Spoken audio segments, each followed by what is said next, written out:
जय जिनेन्द्र। बंधुओं, आप सबका स्वागत है हमारे इस दूसरे स्तोत्र के वीडियो के अंदर। हमने पिछले वीडियो की श्रृंखला में श्री भक्तांबर स्तोत्र जी के पूरे प्रोनाउंस को समझाने का प्रयास किया था। आप लोगों ने अच्छे से उसका पाठ किया होगा और अपने स्तोत्र का प्रोनाउंस सही किया होगा। आइए आज देखते हैं दूसरे स्तोत्र को, जिसका नाम है कल्याण मंदिर स्तोत्र। इस स्तोत्र का नाम कल्याण मंदिर इसलिए पड़ा कि उसका पहला शब्द कल्याण मंदिर है। स्तोत्र के पहले काव्य का पहले लाइन का पहले शब्द कल्याण मंदिर होने की वजह से इस स्तोत्र का नाम कल्याण मंदिर स्तोत्र पड़ा है। इस स्तोत्र के अंदर पार्श्वनाथ भगवान की स्तुति की गई है, इसलिए इस स्तोत्र को पार्श्वनाथ स्तोत्र के नाम से भी जाना जाता है। ऐसा एक किंवदंती है कि इतिहास से ऐसा जानने मिलता है कि पहले कोई अन्य देवी देवता की मूर्ति थी, जिसके अंदर इस स्तोत्र का पाठ करने से उसमें से पार्श्वनाथ भगवान जी की प्रतिमा प्रकट हो गई थी।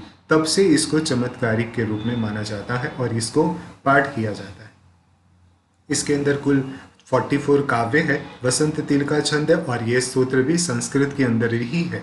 इसके भी हिंदी अनुवाद बहुत सारे हैं, लेकिन हिंदी अनुवाद को नहीं पढ़ते हुए संस्कृत को ही पढ़ने का प्रयास करना चाहिए, वही सीखना चाहिए, क्योंकि उसी से अपने जीवन में उसका फल भी प्राप्त होता है।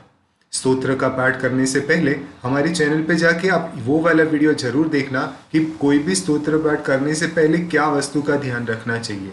उसके लिए हमने एक अलग से वीडियो पहले डाली हुई है, वो देख लेना आप, तो वहां से आपको पता चल जाएगा कि क्या क्या वस्तु का ध्यान रखना चाहिए। आइए आज कल्याण मंदिर स्तोत्र के पहले काव्य से उसका प्रोनाउंस सीखने का प्रयास करते हैं। सबसे पहला काव्य है कल्याण मंदिर मुदार मवध्य भेदी। देखिए यहाँ पे बहुत सिंपल है, कल्याण मंदिर मुदार मवध्य भेदी, इसमें कुछ भी नहीं है, सिंपल है। भीता भय अब यहाँ से है, यहाँ पे जो प्र है, यहाँ पे जो प्र है तो इसके अंदर प और संयुक्त अक्षर है, ये प और र से बना हुआ है, तो उसका आधा प अपन य के बाद जोड़ के बोलने वाले हैं। तो भीता भय ऐसा उसका प्रोनाउंस होगा, बीता भय प्रदमनिंदित मंग्री पद्मम। ठीक है। तीसरा, ये जो बिंदी है उसका उच्चारण न होगा, क्योंकि आगे स है। स बोलते समय यानी कोई भी बिंदी को बोलते समय उस बिंदी के ऊपर के बाद जो अक्षर है, उस अक्षर को बोलते समय अगर अपने दोनों होठ मिलते हैं तो उस बिंदी का उच्चारण म निकलेगा, वरना उसका उच्चारण न निकलेगा। तो संसार सागर निमज्ज, देखिए यहाँ पे ज को थोड़ा जोर देके बोलना पड़ेगा, क्योंकि आधा जबी है और पूरा जबी है। तो निमज्ज दशेषु जंतु, संसार सागर निमज्ज दशेषु जंतु, पोतायमान मभिनम्य जिनेश्वरस्य। बहुत सिंपल है, खाली एक ही ऐसे संयुक्त अक्षर है और एक बिंदी, दो वस्तु का ध्यान रखना है। क्या बनेगा? कल्याण मंदिर मुदार मवध्य भेदी भीता भय प्रदमनिंदित मंग्री पद्मम, संसार सागर निमज्ज दशेषु जंतु, पोतायमान मभिनम्य जिनेश्वरस्य। ठीक है। कोई भी पाठ करते समय ये हमेशा ध्यान रखना कि हर एक अक्षर का प्रोनाउंस जो है वो प्रॉपर निकलना चाहिए, कोई अक्षर इसमें मिस ना हो जाए, आधा अक्षर ना हो जाए, ये भी खास ध्यान रखना चाहिए। इसका प्रोनाउंस कैसे होगा? कल्याण मंदिर मुदार मवध्य भेदी भीताभय प्रदमनिंदित मंग्री पद्मम, संसार सागर निमज्जद से सुजंतु, पोतायमानमभिनम्य जिनेश्वरस्य। दूसरा काव्य देते हैं। कोई भी स्तोत्र पाठ आप जितना स्लो बोलोगे ना, उतना उसका प्रोनाउंस सही बनता है, हर एक अक्षर सही निकलता है। अगर अपन फास्ट उसका प्रोनाउंस करने जाते हैं तो जो बड़ा अक्षर यानी कि एक अक्षर होता है वो आधा रह जाता है, आधा मुंह में ही रह जाता है, और आधा प्रोनाउंस होने की वजह से उसकी मात्रा पूरी नहीं बनती, उसकी वजह से उस स्तोत्र का कोई फल अपने को नहीं मिलता। यस्य स्वयं, अब देखिए यहाँ पे जो बिंदी है उसका न होगा, क्योंकि आगे सु है। यस्य स्वयं सुर गुरुर, अब ये जो रेफ है उसको र के साथ लेना है, रू के साथ। तो यस्य स्वयं सुर गुरुर गरिमाम्बु राशे हे, अब यहाँ पे जो विसर्ग है उस विसर्ग का हे होगा। क्यों? क्योंकि यहाँ पे से के अंदर स और ए मिला हुआ है, तो अपन यहाँ पे स को हटा के ह लगा के ए उसका प्रोनाउंस बनाएंगे। तो क्या निकलेगा? यस्य स्वयं सुरगुरुर गरिमाम्बुराशे है। ये अलग से बोलना चाहिए। स्तोत्रंस, अब यहाँ पे जो त्र के ऊपर बिंदी है उसका क्या निकलेगा? न निकलेगा, क्योंकि आगे आगे सु है और सु बोलते समय होठ मिलेंगे नहीं। स्तोत्रंस सुविस्तृत मतिर, अब ये जो रेफ है उसको ती के साथ लेना है। मतिर न विभुर, विभुर विधातुम, है ना। ये जो वी के ऊपर रेफ है उसको भू के साथ जोड़ के भूर करके बोलना है। स्तोत्रं सुविस्तृतमतिर्न विभुर्विधातुम्। ऐसा कैसे? स्तोत्रं सुविस्तृतमतिर्न विभुर्विधातुम्। तीसरी लाइन, तीर्थेश्वरस्य, थ के ऊपर जो रेफ है उसको ती के साथ जोड़ के बोलेंगे। तीर्थेश्वरस्य कमठस्मय धूमकेतुस्। अब यहाँ पे जो स है आधा, इस स को इसके साथ उच्चारण में लेना है और नीचे सीधा त से ही प्रोनाउंस होगा। तो क्या निकलेगा? तीर्थेश्वरस्य कमठस्मय धूमकेतुस् तस्याह मेष किल संस्तवनं करिष्ये। अब दोनों जो बिंदी है उसका दोनों का उच्चारण न ही होने वाला है, क्योंकि यहाँ पे स है तो दोनों होठ मिलेंगे नहीं और यहाँ पे क है तो दोनों होठ मिलेंगे नहीं, तो दोनों बिंदी का उच्चारण न ही होने वाला है। तो क्या निकलेगा? तस्याह मेष किल संस्तवनं करिष्ये। पूरा कैसे होगा? यस्य स्वयं सुरगुरुर गरिमाम्बुराशेः स्तोत्रं सुविस्तृतमतिर्न विभुर्विधातुम् तीर्थेश्वरस्य कमठस्मय धूमकेतुस् तस्याह मेष किल संस्तवनं करिष्ये। ऐसा उसका प्रोनाउंस निकलेगा। यस्य स्वयं सुरगुरुर्गरिमाम्बुरासेः स्तोत्रं सुविस्तृतमतिर्न विभुर्विधातुम् तीर्थेश्वरस्य कमठस्मय धूमकेतुस् तस्याह मेष किल संस्तवनं करिष्ये। ऐसा प्रोनाउंस निकलेगा। तीसरा काव्य देखते हैं। सामान्यतोपि तव वर्णयितुं स्वरूप। अभी जो अण के ऊपर रेफ है उसको व्र के साथ लेना है। वर्ण ये तुन स्वरूप, इसका उच्चारण न होगा क्योंकि आगे स है। तो पूरा क्या निकलेगा? सामान्यतोपि तव वर्णयितुं स्वरूप। वर्णयितुं स्वरूप, सामान्यतोपि तव वर्णयितुं स्वरूप। ये पहली लाइन होगी। दूसरा, मस्मा दृशः, अब ये जो विसर्ग है यहाँ पे उसका उच्चारण ह करेंगे। क्यों? क्योंकि स जो है उसके अंदर स और ह मिला हुआ है और विसर्ग का यही विसर्ग बोलने का यही ध्यान रखना है कि जहां विसर्ग है उसके आगे वाला जो शब्द है उसके अंत में क्या है? ह है, आ है, ई है, ऊ है, तो उस हिसाब से वो ह के अंदर, विसर्ग के अंदर भी वो ऐड हो जाता है।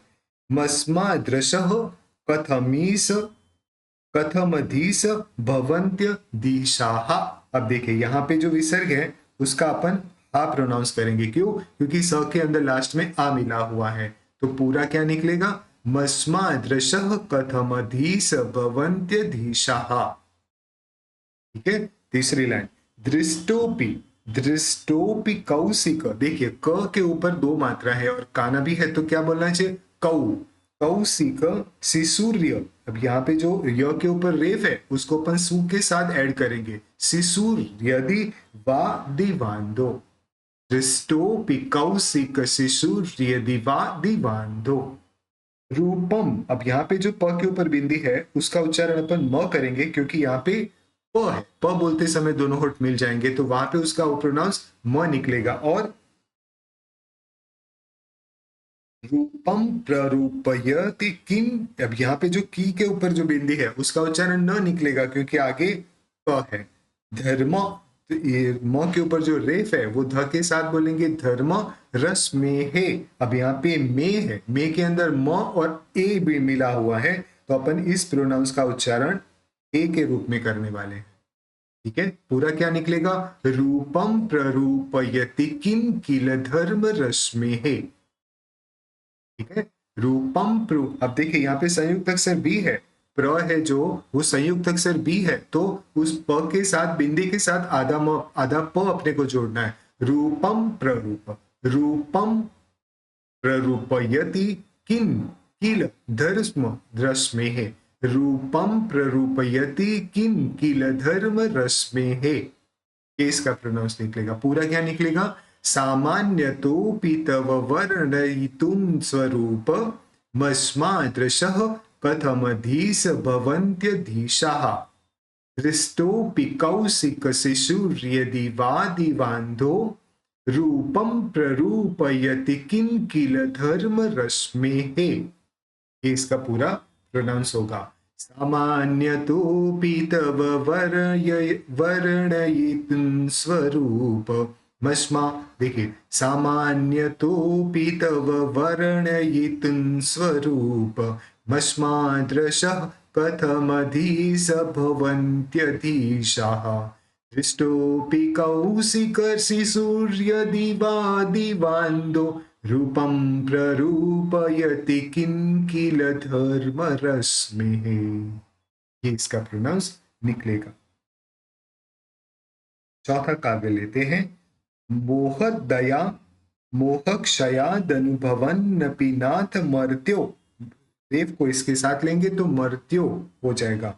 मोहक्षयादनुभविन्ति नाथ मर्त्यो, ठीक है। दूसरा नूनन, यहाँ पे जो न बिंदी है उसका ग होने की वजह से वो उसका उच्चारण न निकलेगा। नूनन गुणान गणयुतुन, यहाँ पे भी न निकलेगा क्योंकि यहाँ न है, होठ मिलेंगे नहीं, तो इस तू के ऊपर बिंदी है उसका भी न प्रोनाउंस निकलेगा।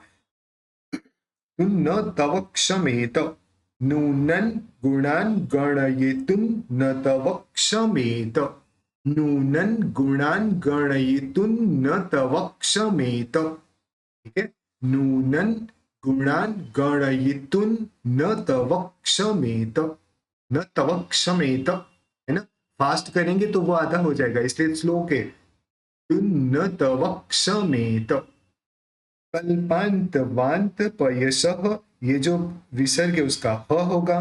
पयसः प्रकटोपि यस्मा मीयेत, कल्पांत वांत पयसः प्रकटोपि यस्मा, है ना। देखिए यहाँ पे प्र है, वो भी संयुक्त अक्षर है ये वाला, तो पयसः पयसः बोलने के बाद प उसके साथ ही जोड़ के बोलना है। अब आपको ऐसा लगेगा कि इसमें कोई फर्क तो दिखता नहीं है, अपन पयसः प्रकटोपी बोलो या तो पयस प्रकटोपी बोलो, लेकिन जब आप प्रोनाउंस यह उसका आधा आधा प के साथ जोड़ोगे तो वहां पे एक पॉज बनता है, और उस पॉज से पता चलता है कि उस संयुक्त अक्षर का प्रोनाउंस हुआ है। देखिए कल्पांत वांत पयसः प्रकटोपि यस्म, और सिंपल निकलेगा तो कल्पांत वांत पयसः प्रकटो, पयसः प्रकटो और पयसः प्रकटो, ये फर्क बढ़ता है और यही होना चाहिए, तो ही उस संयुक्त अक्षर का प्रोनाउंस सही